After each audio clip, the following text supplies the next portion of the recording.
안녕하세요. 최인호의 논리라디오 8번째 이야기입니다. 오늘은 여러분들의 선배이자 동료가 된 한 학생의 사연입니다. 재도전을 하게 되며 느끼게 된 수능 공부 방법과 수능을 미리 본 선배로서 여러분들께 드리는 조언이 담겨있는 보석 같은 내용이에요. 꼭 여러분들께 작은 울림이 되었으면 하는 마음으로 전해봅니다.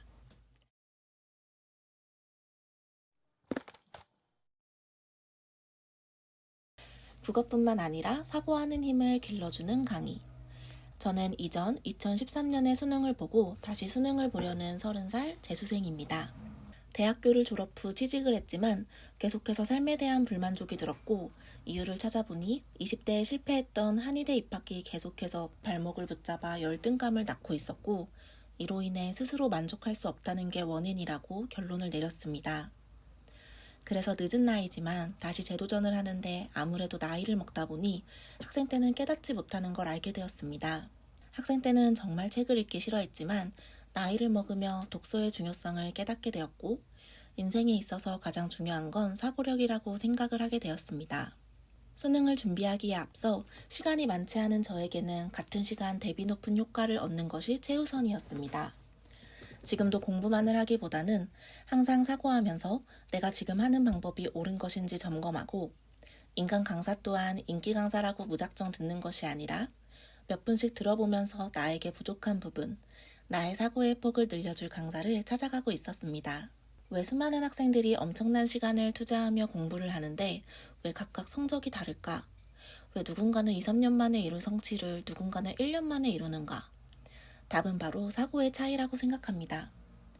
최근에 헨리 레디거의 어떻게 공부할 것인가 라는 책을 읽었습니다. 이 책을 요약하자면 흔히 반복이 최고의 학습법이라 하지만 학업에 있어서 낯설음이야말로 반겨야 할 것이고 익숙함이야말로 멀리해야 할 것이라는 내용입니다. 짧은 주기적인 반복을 하면 습관이 되어 뇌는 사고하는 것을 멈추고 자동화가 돼버립니다. 수능도 마찬가지라고 생각합니다. 현재 수능은 대부분의 학생들이 인강을 공부 시간의 대부분에 차지하고 혼자서 고뇌하는 시간이 부족합니다. 기출문제를 아무리 돌려보고 강의를 아무리 봐야 기출문제를 사고하지 않고 풀어 반복만 한다면 의미 없을 뿐이고 강의를 아무리 봐도 스스로 생각하지 않으면 의미가 없습니다. 여러 스타 강사들의 강의를 들어보았는데 당연히 모두 강의력은 뛰어나시고 이해를 잘 시켜주었습니다. 그런데 Y가 부족했습니다. 과목을 가리지 않고 모든 과목에는 묻고자 하는 바가 있고 그 의도를 빠르게 깨닫고 맞는 개념을 적용시키는 연습을 하는 것이 올바른 학습 방법이라고 생각합니다. 그렇기에 저는 강사를 볼 때 가장 중요하게 보는 것이 학생들에게 Why, How를 꾸준하게 상기시켜 사고력의 폭을 넓게 해주느냐의 유무입니다. 수학, 영어, 탐구 모두 제가 원하는 것처럼 사고하는 방법을 알려주시는 선생님을 찾았지만 국어는 뭔가 애매했습니다. 국어라는 과목 자체가 사실 타 과목에 비해 강사가 차지하는 비중이 가장 적다고 생각합니다. 다른 과목이 50대 50이라면 국어는 20대 80이나 될까? 라고 생각했죠. 왜냐하면 모국어이고 시간을 들이면 충분히 풀 수 있기 때문이죠. 그래서 국어만큼은 타 과목과 다르게 강의에서 중요한 건 학습 방향, 사고의 틀을 정해주는 강사가 좋은 것 같습니다. 이해를 아무리 잘 시켜주는 강사여도 그 순간만 이해될 뿐이지 내 것이 아닙니다. 오히려 충분한 예습을 하지 않은 상태로 강의를 들으면 내가 이해했다고 생각하여 더 큰 독이 될 수 있겠지요. 그런데 아이러니하게 학생들은 생각하기를 싫어합니다. 선생님께서 한국인은 논리를 싫어한다고 하셨죠. 저는 그 말에 굉장히 동의했습니다. 현대사회에서는 정보 검색만 하면 원하는 것이 바로 나오기 때문에 사람들이 사고하는 것을 싫어합니다. 학생들이 선호하는 강사들에서도 그것이 나타납니다. 이해를 잘 시켜주는 강사의 선호도가 높고 전공법을 추구하는 강사나 학생들에게 많은 사고를 요구하는 강사들은 일부의 학생들만 좋아합니다. 하지만 인생에서 하기 싫은 걸 해야 성공하듯이 공부도 하기 싫은 방법으로 해야 성적이 잘 나옵니다. 국어 선생님 맞는 분들을 찾던 중 선생님의 목록이 하단에 보이더군요. 분명히 제가 공부하던 시절에는 1타셨는데 어째서 지금은 낮은 순위에 있으실까? 그리고 약간 향수의 느낌을 받는 것처럼 선생님 강의를 한번 들어보았습니다. 그런데 제가 원하는 수업 방식이 바로 여기에 있더군요. 그러고 쭉 한 5강 정도를 계속해서 들은 것 같습니다. 저는 평소에 모든 것에 Y를 붙이며 사는 사람입니다. 이해가 돼야 직성이 풀리죠. 하지만 너무 생각이 많다 보니 논리가 비약적으로 뛰어 소설처럼 상상의 나래를 펼치는 일 또한 있었습니다. 이런 걸 교정해주는 분을 찾고 있었는데 정말 과거의 향수를 따라오다 보니 어찌어찌 찾게 된 것이죠.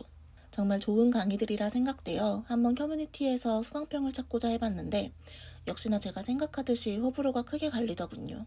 특히 오히려 비문학이 애매하고 문학이 매우 좋다고 하는 분들이 대부분이었습니다. 물론 취향차가 있다고 생각하지만 저는 이렇게 생각합니다. 문학이란 것은 사실 추상적인 내용이기 때문에 개인의 해석이 매우 다르게 일어날 수 있는 학문입니다. 그런데 비문학은 비교적 구체적이죠. 그래서 문학, 즉 추상적인 것을 구체적으로 잘 설명할 줄 아는 사람이 오히려 논리가 더 뛰어나다고 볼 수 있습니다. 구체적인 걸 더 구체적으로 설명해도 들을 때는 당연한 거 아니야? 라는 생각이 들 수 있습니다. 하지만 추상적인 걸 구체적으로 설명한다면 와 대단한데? 이런 생각이 드는 것이죠. 오히려 저는 그런 수강평들을 보고 최인호 선생님의 강의를 수강하는 것이 맞겠다고 더 생각이 들었습니다. 저는 몇 번 역대 모의고사, 수능, 기출문제를 통해 풀어보니 시간을 재면 2등급 정도의 점수이고 시간의 제한을 크게 두지 않고 풀면 거의 한두 개 정도 틀릴 정도의 실력입니다. 위에 말했듯이 생각을 너무 하다 보니 이렇게 생각할 수도 있지 않나 하면서 자꾸 답을 내는 시간이 늦어지기 때문이죠. 사고의 폭은 넓지만 깊이가 상대적으로 부족하다고 생각합니다. 하지만 선생님의 논리를 배운다면 저는 정말 안정적인 1등급, 100점을 노려볼 수 있다고 자신합니다. 뿐만 아니라 선생님이 강의에서는 비록 남이 볼 때 잘난 척을 하고 과장되는 듯 말하는 것 같지만 수강평에 일일이 긍정적, 부정적 의견을 가리지 않고 답변해 주시고 배울 건 배우는 모습이나 강의에서 언급하는 가치 추구간, 제가 원하던 모습이라 생각하여 강의를 듣기로 결정했습니다. 여태 누구에게도 수강평 같은 것을 남긴 적이 없었는데 선생님도 항상 자신이 이상한 사람이라며 흔치 않다고 하는데 저 또한 주변에 저와 비슷한 성향을 가진 사람이 없기 때문에 비교적 저와 같은 가치관을 가진 선생님의 모습이 반가워서 이런 장문의 수강평을 남기는 것 같습니다. 그럼 이만 글을 마치고 앞으로 남은 수험 기간 잘 부탁드리도록 하겠습니다. 감사합니다, 선생님. 최인호 수업을 듣는 학생분들께 드리는 조언. 비문학에 이어 문학을 듣는 중인데 강의 특징이나 다른 분들이 궁금해할 점 및 어떻게 강의를 수강해야 할지 제 나름대로 설명하고 저 또한 강의의 본질은 더 정립하기 위해 수강평을 적어봅니다. 완강도 안 했는데 어떻게 말할 수 있냐 의문이 드실 수도 있겠지만 어차피 이노쌤은 처음의 논리를 계속 반복하는 분이라 항상 같은 주장을 하시는 분이니 처음 의도를 제대로 파악하는 것이 더 중요합니다. 이것이 바로 이노쌤이 강조하시는 논리이기도 하고요. 저도 강의 일부만 봤지만 몇 번 다시 돌려보면서 이노쌤이 문학에 대한 접근의 틀을 몇 번씩 곱씹어봤고 비문학 강의나 문학이나 강조하시는 부분은 같기에 충분히 방법론에 대해 말할 수 있다고 생각합니다. 강의 특징을 한마디로 요약하자면 문학은 작품 자체만으로 보면 해석이 다양할 수 있으니 그렇기에 최대 보기와 선지에서 정보를 얻고 문제를 풀자라고 할 수 있습니다. 시의 원래 작가나 평론가들이 원래 이런 의도로 쓰인 게 아닌데 수능에서 이상하게 해석된다. 이런 말씀 한 번쯤은 다들 들어보셨을 겁니다. 문학은 비문학과 달리 기준을 정하지 않으면 사람마다 다 해석이 다를 수밖에 없습니다. 왜냐하면 추상적인 말들로 쓰였고 어떤 소재가 다른 시에서는 긍정적인 소재로 쓰였지만 또 다른 곳에서는 부정적으로 쓰일 때도 있기 때문이죠. 그런데 수능은 정답이 존재하는 시험입니다. 논란의 소지가 있으면 안 되고 답의 근거가 명확해야죠.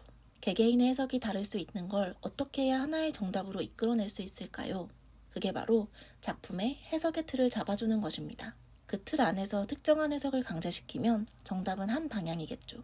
이노쌤의 문학 강의는 이러한 점을 극대화시킨 것이라 생각합니다. 많은 분들이 보기만으로 어떻게 답을 찾아내나요? 보기만으로 지워내기엔 힘들지 않나요? 지문을 안 보고 보기만으로 문제 푸는 걸 실제로 하기엔 불안하지 않나요? 보기만으로 판별 못하고 지문 보고 다시 보기를 보면 손해 아닌가요? 등등 여러 가지를 궁금해 하십니다. 이런 질문을 하시는 분들은 강의를 제대로 안 들으셨구나, 의도를 잘못 파악하신 것 같습니다. 이노쌤은 시험에서 지문을 보지 말라고 한 적은 없습니다. 이노쌤 특유의 화법이 있는데 강조를 너무 강하게 하다 보니 그걸 진짜 그렇게 하라고 들으신 분들이 계십니다. 나쁘다는 게 아니라 너무 강조를 하시고 우리는 쌍방향이 아니라 일방향으로 강의를 듣다 보니 강의를 곱씹어 듣지 않거나 이노쌤의 스타일을 모르면 서로 의견 교류에서 차이가 생길 수도 있다고 생각합니다. 이어서 답변을 하자면 이노쌤이 문학을 푸는 본질적인 접근은 문학은 개개인의 해석이 다르기 때문에 보기와 선지를 통해 최대한 정보를 얻자. 그리고 그것만으로 제거할 수 있는 선지는 후보로 정해놓고 지문으로 넘어가서 빠르게 확인하고 내가 생각해놨던 사고가 맞는지 점검하자 라고 생각합니다. 강의를 자세히 들으면 이노쌤은 지문을 보지 않고 문제를 푸는 연습을 해야 논리를 기를 수 있으니까 이렇게 해라. 말 그대로 연습할 때 그렇게 하라는 것입니다. 우리에게 문제를 풀어주실 때도 결국 마지막에는 지문 읽으라고 하시고요. 보기만 하면 이노쌤이 문학 시간을 20분 잡는 것부터 논리에 맞지 않습니다. 보기만으로 선지 제거하면 10분에서 15분 정도면 충분하거든요. 지문으로 가기 전에 최대한 정보를 모으고 지문으로 가라는 것입니다. 그리고 가장 혼란스러워 하시는 점들은 이노쌤은 저렇게 해서 지우는데 나는 안 되는데 이렇게 하는 건 무리 아니야? 라고 생각하시는 분들이 많습니다.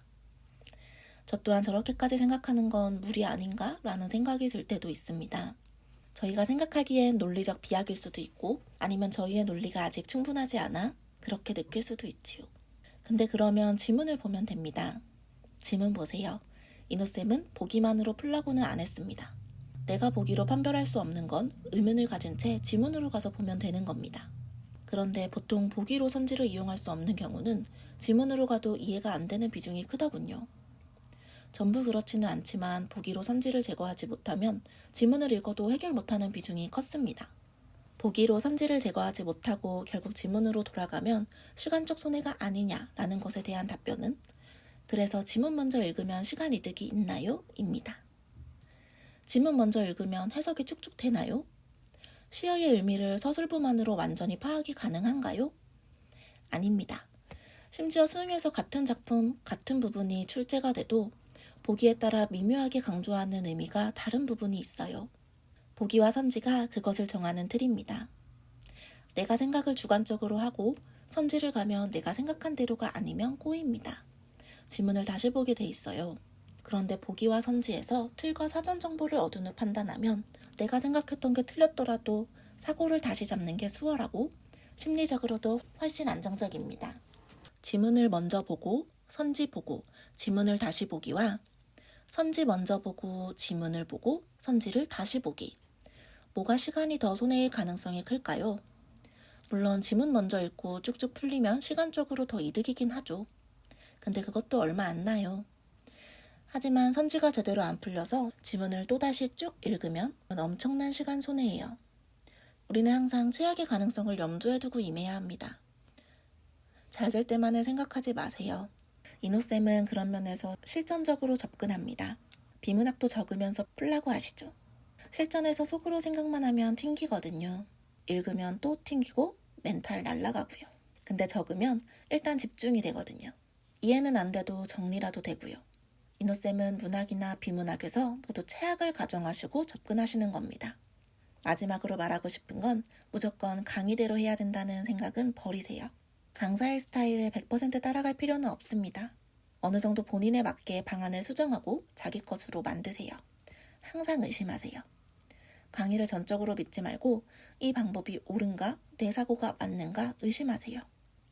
그 과정에서 사고가 발달되고 머리가 좋아집니다. 강의는 지도이고 우리는 그걸 통해 길을 찾는 선장입니다.